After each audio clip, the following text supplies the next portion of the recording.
நிறைய பேர் வந்து வீட்டு மனை வாங்கும் பொழுதும் சரி, வீடு வாங்கும் பொழுதும் சரி, நிறைய விஷயங்கள் கவனிக்கவே மாட்டாங்க. சோ வீடு வாங்கும் பொழுதும் வீட்டு மனைகள் வாங்கும் பொழுதும் கவனிக்க வேண்டிய விஷயங்கள் என்ன மேம்?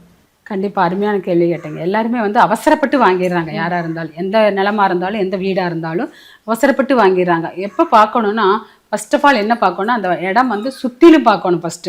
ரெண்டாவது உள்ள பார்க்கணும். உள்ள என்ன பார்க்கணும்னா, கரெக்டா வந்து சதுரமா இருக்கணும் மனை, இல்லாட்டி செவ்வகமா இருக்கணும். எந்த இடமும் கட்டாகாம இருக்கணும். கட்டிய வீடு வாங்கினாலும் கட்டாகாத இடமா பார்த்து வாங்கணும். ஒரு இடம் கட் ஆகுது, இன்னொரு இடம் கட் ஆகல, ஒரு இடம் நீண்டு இருக்குது, ஒரு இடம் நீளாமல் இருக்குது, இந்த மாதிரி எல்லாம் பார்த்து கண்டிப்பா வாங்கணும். இது வாங்காம போனாங்கன்னா சில பிரச்சனைகளை சந்திக்க வேண்டியது வரும். ஏன்னா 5 பக்கமும், அதாவது 4 மூலைகள் நடுவில் பிரம்மஸ்தானம். இது 5மே வந்து என்னன்னா பஞ்சபூதங்களால் ஆனது. இப்ப ஏதாவது ஒரு மூளை பாதிச்சா அந்த தத்துவம், அந்த பஞ்சபூத தத்துவம் பாதிக்கும்.